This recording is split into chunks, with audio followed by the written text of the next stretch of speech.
Hey, I'm Russ. That is Lauren, and welcome to our Sunday vinyl video. Well, this is the first of a series we have coming up on some Record Store Day releases that we were sent to take a listen to and a look at and do a review of. So we thought we'd do a couple of videos in a row of all those releases that we got. And the first one up is the Doors 2024 Record Store Day release, which is live in Stockholm. So it's 1968.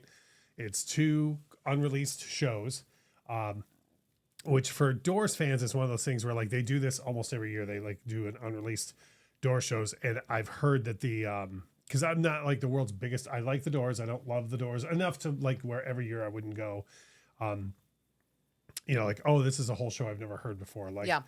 like a lot. I'm sure a lot of Doors fans and whatnot are like, how can people keep buying unreleased Elvis Presley shows? Like, I'm that guy, But I've heard really mixed things over the years. Like people are like, oh, the band was kind of phoning it in, or, the mix isn't really good on this, or the packaging isn't really good. So this year, they really seem to have done a nice job overall. So we're going to go through everything that we do. Now, the packaging is the only thing that I would say is like, I don't know. It's not, I mean, I had in my notes to say that it's basic, but like, I don't know what I would have been expecting either. Like, I don't know if I wanted like a die cut cover or something. Like, I mean, it's a triple gatefold. It's we always throw pictures of everything, but it's triple gatefold. It's got pictures and news articles from the time and stuff. And the records themselves are like on a almost translucent baby blue. I mean, it's a cool looking presentation.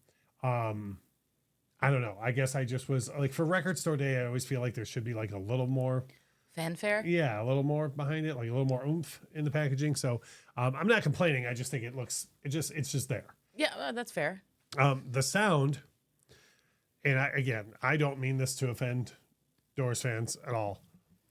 Everything but Jim screaming is awesome about the sound on this. And what bums me out is, and there's no way to say this without insulting Morrison, but they can fix so many things nowadays. Like they can fix so many things to do with even things that weren't recorded in multi-tracks initially. They can now, like AI technology has a way to like break those out into individual tracks and stuff. There's so much that can be fixed, but you still can't fix a distorted vocal. And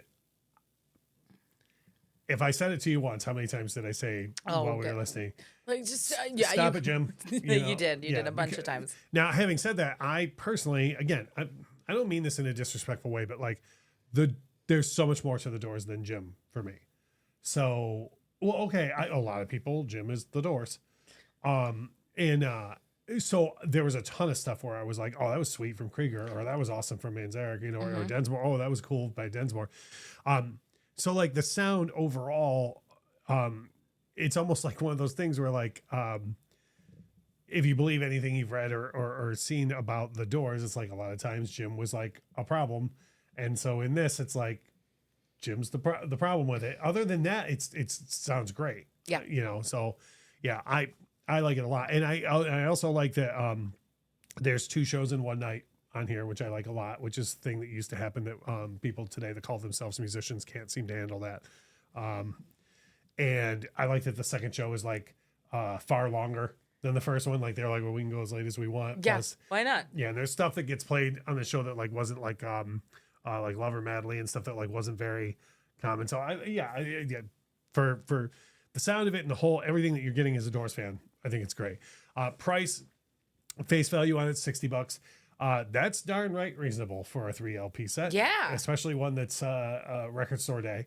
So, and I kind of had to make a choice on these Record Store Day videos because we're just going to have to go by value of what we think of the face value, because who's to say what this is going to be going for by the time this video comes out, let alone by the time somebody watches this video 5 years from now, and this may be like some sort of super rare record, So for me, I guess when we talk about value, price in the first place, $60 for me, even as a casual Doors fan, that's the type of price that I would have gone, well, I'll buy that for $60. Like even not knowing what the sound was like, I Yeah. would, especially because my two favorite Doors songs are 5 to 1 and When the Music's Over, and they're both on here twice. So so Oh, it looks like a double whammy for you. yeah, for $60, I'd take it.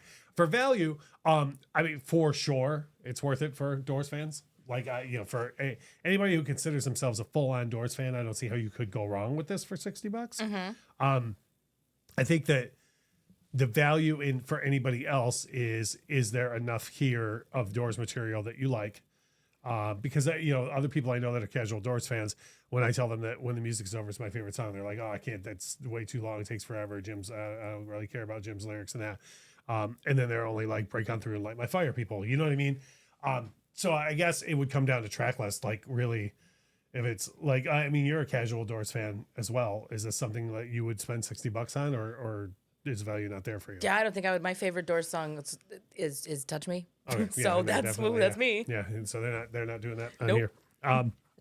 So yeah, I mean, there you go. It's two opposing views, and mine's a mild recommend. I mean, like if you're a Doors fan for sure, but if you're a casual Doors fan, I guess like Lauren was saying, I guess look into what the track listing is on it and see if the songs on there speak to you or not. That's what I would do. But we always put up pictures and everything on here. But if you have other questions on it, if you would like us to go back and look for something or anything on it, we're more than happy to do that as well. Next couple of Sundays will be taken up by Record Store Day pieces, but we then always try and review as much as we can of other vinyl stuff that we have and gear and all that stuff. If there's anything you'd like us to do a review of, please by all means drop that comment. If you haven't yet, hit the notification bell because we have videos not just on Sunday, but on Thursday and Saturday as well. So you get notified whenever we have a new video. And as we always say, thank you so much for watching.